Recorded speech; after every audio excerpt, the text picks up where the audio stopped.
In this video, we'll see how to make cinnamon rolls. Let's get started.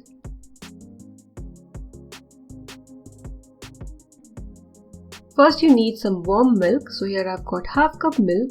Use warm milk, do not use hot milk. To it add 2 tablespoons sugar and give it a good stir. To this mixture add half teaspoon dry yeast. You can find the yeast which I use in video's description box. There is one link. If you go to that link and if you go to the baking category, you would find it. You would also find the products which I use in my videos or similar products. Okay, so you need to keep this for 15 to 20 minutes or till you see that the yeast has bloomed really well. If your yeast does not bloom or does not become bubbly, do not use that. Now to this add 2 tablespoons melted butter.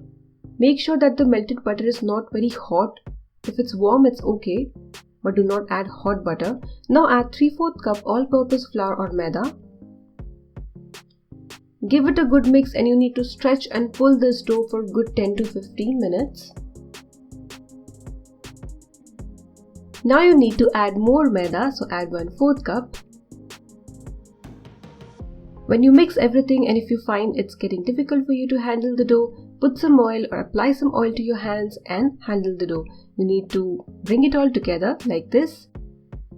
Then cover the dough and keep it aside till it becomes double in size. It might take 1 hour or 2 hours depending on the weather in your region. Do not overdo it, otherwise your bread would not turn out good. Meanwhile, take 1/4 cup butter. I'm using salted butter. You can use salted, unsalted, whichever you like. So you need to just beat it a little, not a lot. Then add 1/4 cup jaggery or gur. You can also use powdered gur in this recipe. Actually, brown sugar is used in cinnamon rolls, but we all know that it's not easily available and obviously gur is a better and healthier option. Then add 1 tablespoon cinnamon powder.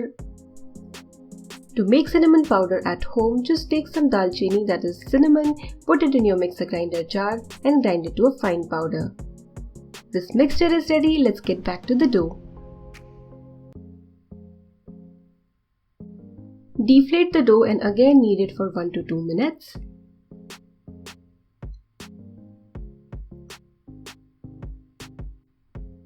After kneading for 1 to 2 minutes, you would notice that the dough has become really nice and smooth.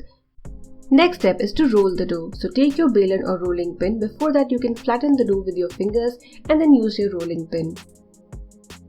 Try to get a square or a rectangular shape if you can, and use some dry maida so that the dough doesn't stick to the rolling pin or the counter. You need to roll the dough slightly thicker than paratha. And the next step is to apply the butter, gur and cinnamon mixture. Make sure you apply a thin layer. If you apply a thick layer of this mixture, your cinnamon rolls would become too buttery and too sweet. So make sure you apply a thin layer. Next step is to tightly roll this sheet like this. So be gentle and careful while doing it.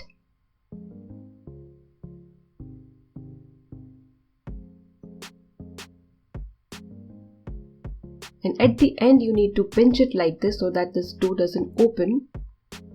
This sheet doesn't open. This secures this roll, so do not skip this step.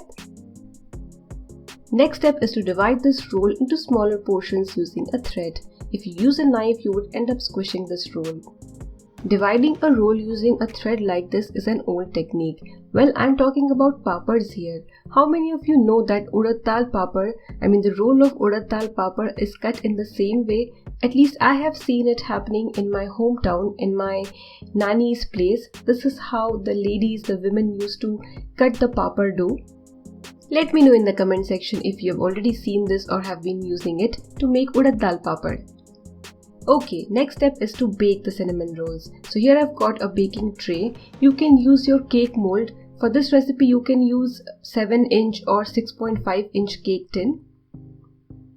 Cake tin smaller than that would be too small for this recipe. Or you can use an aluminium tray or any baking tray for this recipe. It's time for second proving, so you need to keep these cinnamon rolls again for 15 to 20 minutes. You can see the Kadhai or cooker baking instructions on the screen, so I've already written the preheating and baking instructions. You can follow them. I am baking these in my oven. I have preheated my oven at 180 degrees Celsius for 10 minutes and I am going to bake these cinnamon rolls for 25 to 30 minutes. You might need less or more time depending on your oven temperature or the portion size which you cut. The cinnamon rolls have risen very well. In fact, the center one just popped out, so I had to push it inside. Now apply some leftover butter mixture to these hot cinnamon rolls. And while these become warm, we'll prepare the glaze.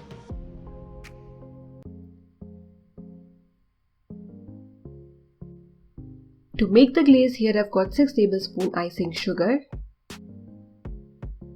2 teaspoons water, and both these things need to be mixed really well.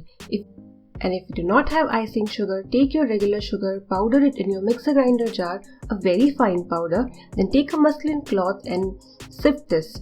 And what you would get after sifting can be used to make this glaze. It might take a little more time, but you can use that sugar. The glaze is ready and the next step is to pour this glaze on warm cinnamon rolls.